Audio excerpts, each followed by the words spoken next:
To clear out a homeless encampment under the Claiborne Bridge began earlier today. This comes less than 2 weeks after the largest encampment was shut down.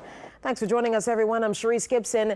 This is all part of a plan to put homeless residents in housing by the end of 2025. But now the city is looking for a new operator to run its low barrier shelter. Amelia Strahan spoke to those involved in this project about how they're moving forward. 6 years ago, the city of New Orleans partnered with Stark Corp to build a low-barrier homeless shelter from the ground up. It was challenging but rewarding as well.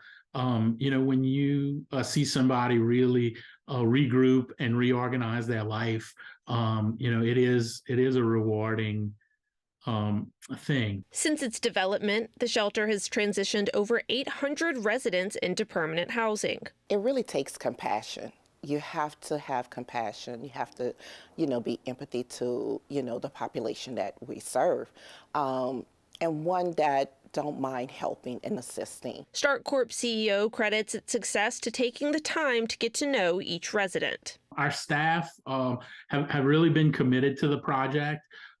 We have housing navigators who work at the shelter, and they really try to get to know each individual person and help them come up with a housing plan. Now, Stark Corp is moving on, prompting a search for a new operator. So we need to have an organization that's willing to take this shelter to another level, but being able to have that success at the same time. The city is taking applications, hoping to find an organization equipped to assist the residents through their unique challenges. I also think a level of respect is very important.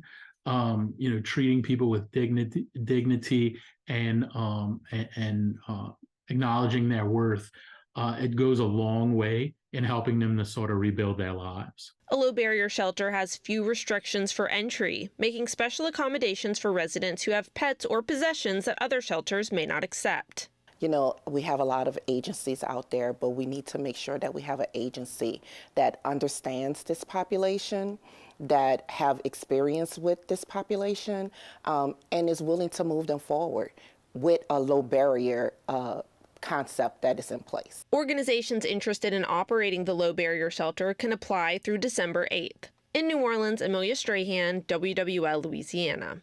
And if your organization is interested, you can find information on applying on our website, WWLTV.com.